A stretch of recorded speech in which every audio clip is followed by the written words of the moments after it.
Nadagdagan na naman ang bilang ng mga motoristang nasangkot sa aksidente ngayong holidays. Maging ang mga biktima ng paputok, tumaas na rin. Ayon sa monitoring ng Health Department. Ang detalye sa Weekend Agenda Report ni Eileen Taliping ng Abante Radyo. Unang firecracker-related incident sa Ilocos Norte ang kaso ng isang 9 na taong gulang na batang lalaki. Sugatan ang kanang kamay niya dahil umano sa lusis.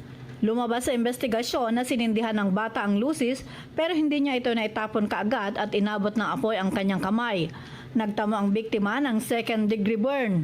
Isa siya sa naitala ng Department of Health sa 142 biktima ng paputok mula December 22 hanggang kaninang alas 6 ng umaga. Pinakamataas na bilang dito ay mula naman sa Metro Manila.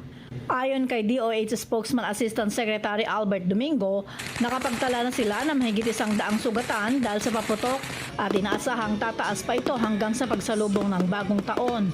Bukod sa Metro Manila, mataas na rin ang bilang ng mga naaaksidente sa paputok sa Central Luzon, Cagayan Valley, Western Visayas, Ilocos Region at Central Visayas.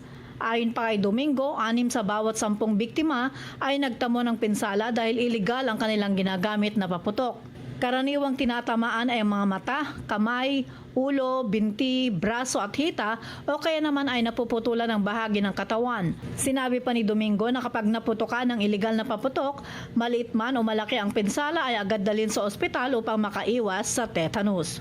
Samantala, nagbabala rin ang DOH sa mga motorista dahil sa dumaraming mga aksidente sa kalsada ngayong holiday season.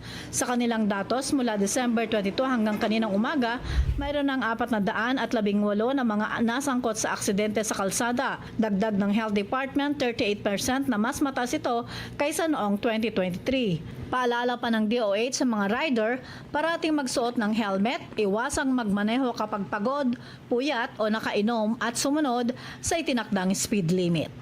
Para sa Weekend Agenda, Eileen Taliping, Abante Radyo.